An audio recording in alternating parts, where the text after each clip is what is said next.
안녕하세요, 필구생각입니다. 오늘은 6월 6일 현충일이에요. 현충일에 대해 영상을 찍어볼까 합니다. 일단 이렇게 말로 한 거 굉장히 오랜만이죠. 예, 반가울 거라 생각합니다. 일단 현충일에 대해서 알아야 될 것 같은데, 현충일은 6월 6일입니다. 이게 현충일의 기원이 간단히 생각하면은 원래 조선의 24절 기주에 망종이라는 달이 있어요. 망종이라는 날은 그냥 제사를 지내는 날이었어요. 근데 6월이 호국봉헌의 달이 되면서 제사 지내는 절기가 있었던 6월 6일로 정한 거예요. 예, 별이 없습니다. 그냥 망종 그걸로 한 거예요. 호국 선열들과 조국을 지키기 위해서 목숨을 잃으신 희생하신 분들, 그리고 그분들의 뜻을 기리는 날로 현충일이 정해졌는데, 사실은 1954년에 현충 기념일을 만들고 1970년도에 현충 기념일 이제 국가에서 제정 제대로 하고 82년도에 기념일에서 현충일로 바꿔놓습니다. 그리고 국기는 이 시간대에 조기를 다는데, 조기 다는 방법은 사실 요새 태극기 다는 사람들 잘 못 봤어요. 못 봤는데 그래도 혹시 있으니까 간단히 설명하면, 그 국기 모음, 그 노란 동그라미 거기서 태극기의 세로변만큼 길이를 떼서 아래쪽에 닿는 게 조기예요. 근데 국기봉이 짧다 그러면 바닥에 끌리지 않을 정도로 그냥 아래쪽에 달으시면 됩니다.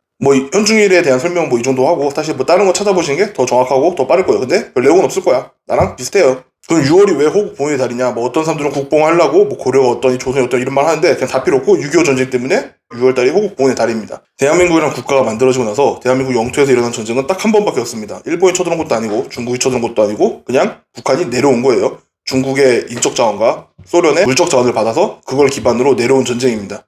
아무것도 없던 대한민국은 처참하게 발릴 뻔했고, 유엔 평화유지권, 그러니까 연합군의 도움으로 지켜낸 전쟁이죠. 우리는 이성을 갖고 있는 사람들이니까 한번 사고 실험을 해봅시다. 어떤 사고 실험이냐? 우리나라가 어쨌든 지킬 수 있었던 이유는 낙동강 라인을 지켜놓고 메가더 장군이 인천 상륙작전 허리를 잘랐어요. 그래서 위로 올라갈 수 있었습니다. 근데 만약에 그때 낙동강 라인에서 워커 장군이 없었고 백서열 장군이 다부동 전투에서 패배했더라면 어떻게 됐을까?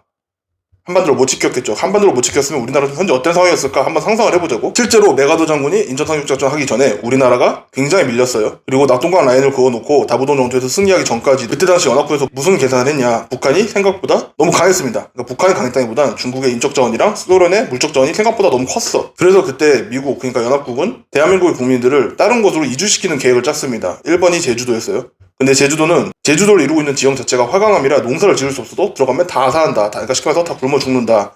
그래서 2번이 일본에 있는 섬 중에 하나인데, 그때만 해도 일본이 싫어했죠. 지금도 싫어한 것 같긴 한데.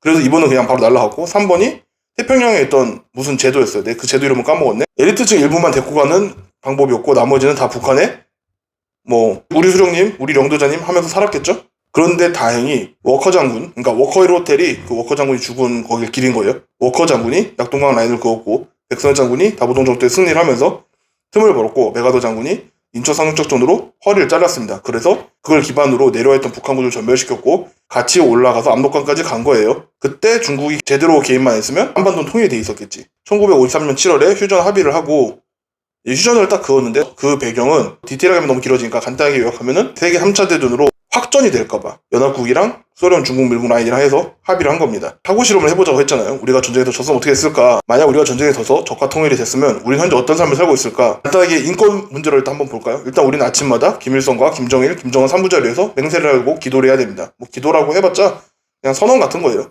온 집안에 그 사진들을 붙여놓고 혹시라도 신문에 왔는데 김일성 사진에 얼굴을 밟았다, 혹은 그 신문을 깔고 앉았다, 정치범 수용소 갑니다. 인권이 진짜 최악인데, 인권에 원래 최약체들이 있죠.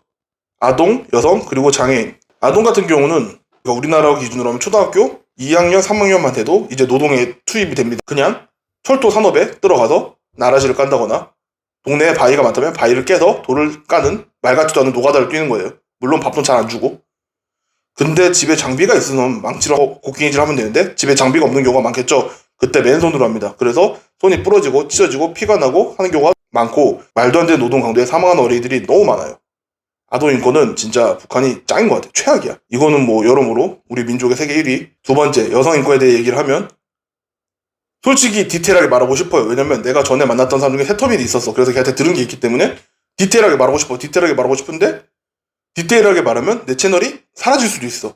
너무 수위가 셉니다. 굳이 순화해서 말하면, 일단 북한에는 성범죄란 개념이 없어요. 그러니까 강간이란 개념은 있는데 성추행, 성희롱 등등 강제추행 이런 개념이 없어요. 그냥 만지면 만져지는 거야. 그래서 실제로 새터민 여성들이 성희롱이랑 성추행 우리나라 와서 교육받는 경우가 많습니다. 그전에는 그 단어를 들어본 적도 없어. 그렇다면 그럼 강간이 없냐? 예, 강간이 있습니다. 처벌도 굉장히 세게 해요. 세게 하는데 대표적으로 탈북을 꿈꾸던 여성들이 잡혀오면 정치범 수용소나 고입으로 끌려가는데, 여기서 강간을 어마어마하게 당하는데, 이 사람들이 법적으로는 강간을 하면 안 돼요. 근데 해. 근데 얘네가 피임이 있냐? 없어요. 콘돔? 없어요.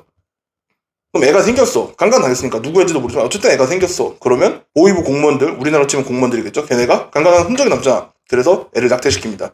혹은 그 여자를 살해하는 경우가 많아요. 그래서 실제로는 강간이 존재하지만 강간으로 처벌받는 경우가 거의 없습니다. 그만큼 여성 인권도 굉장히 심각해요. 세 번째, 장애인 인권인데 얘네가 장애인 인권을 굉장히 뛰어난 척하고 있지만 사실은 장애인을 격리시킵니다. 전염병이 아닌데 그렇다고 격리시켜도 그럼 치료를 해주냐? 아니고 그냥 일을 시킵니다. 장애인들이 할 수 있는 일을 시켜요. 근데 못하면 죽여요. 뭐 노동혁명 근성이 없는 거래. 그렇게 해서 고문하고 죽이는 경우가 허다합니다. 흔히도 우리나라 사람들이 뭐 헬반도니 헬조선이 이런 말 하는데 우리는 굉장히 평화롭고 자유로운 대한민국을 살고 있는 거예요.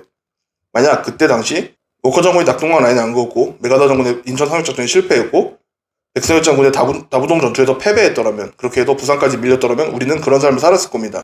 다행히 그 셋을 포함한 수많은 호국영령들이 6.25 참전 용사들이 나라를 지켰어요. 대한민국의 자유를 지켰습니다. 그 덕에 우리는 이렇게 자유롭고 평화롭게 사는 거예요. 유튜브도 볼 수 있고. 흔히들 사람들이 평화에 대한 굉장히 큰 오해라고 있는데 평화는 돈으로 주고 살 수 있는 게 아닙니다. 평화는 굉장히 절대적으로 강한 무력을 가진 사람이 상대방을 안 때리면 그때 평화가 지켜지는 거예요.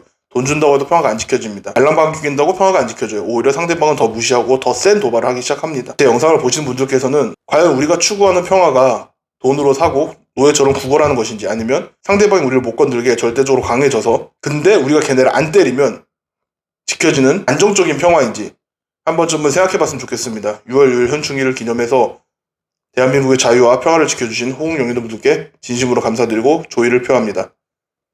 대한민국 국군 장병 여러분, 화이팅! 오늘 저의 영상이 대한민국 국군 여러분께 응원이 조금이라도 전달되고 제 뜻이 전달돼서 여러분들도 같이 응원해줄 수 있다면, 그분들께 감사할 수 있다면 좋아요와 구독 부탁드리겠습니다. 앞으로도 잘 부탁드리겠습니다. 끝!